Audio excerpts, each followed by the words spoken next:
Hello, everybody, nation, friends, countrymen. Lend me your ears. News to speak of today. Welcome back to the show. It's good to have you here. This is John Talbot at the John Talbot Report, ready to report the news. Today, a controversial piece of legislation was passed into law in the state of Arizona.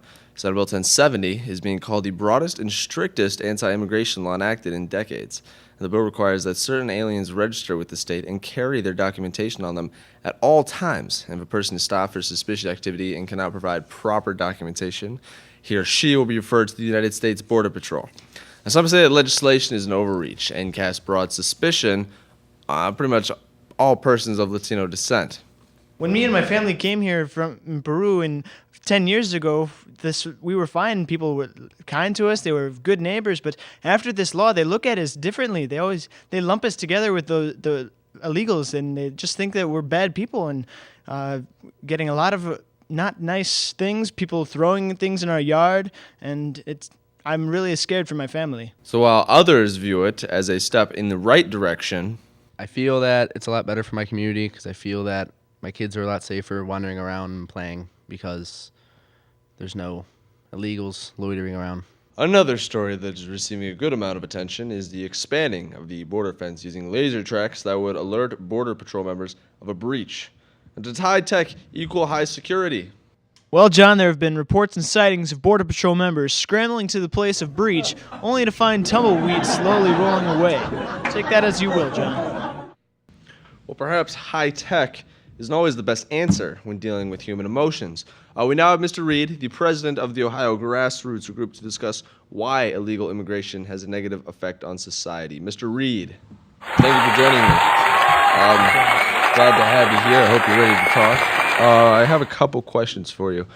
We, as natural people, we look for the positive things, the positive outcomes when something arises. So with the 1070, what kind of positive effects can that have on our community? It can strengthen the job economy as far as Americans go. It opens up jobs for the local Americans, not illegals. It prevents loitering in the city streets, which a lot of citizens are concerned about because it can cause danger, especially for their younger daughters and sons and such. I do hate loitering. What if we were talking about the Hispanic community in general? Because there's obviously going to be some impacts from the bill for them. What are they going to be looking at? Well, you just got to rely on the authorities to distinguish right from wrong. And, I mean, if you're doing something wrong, you're doing something wrong, whether Very you're illegal true. or not. Now, where do you stand on the moral wrong or right issue of it all? Well, I think that if you're doing something illegal, it's illegal. You should be punished for it. Oh, very well.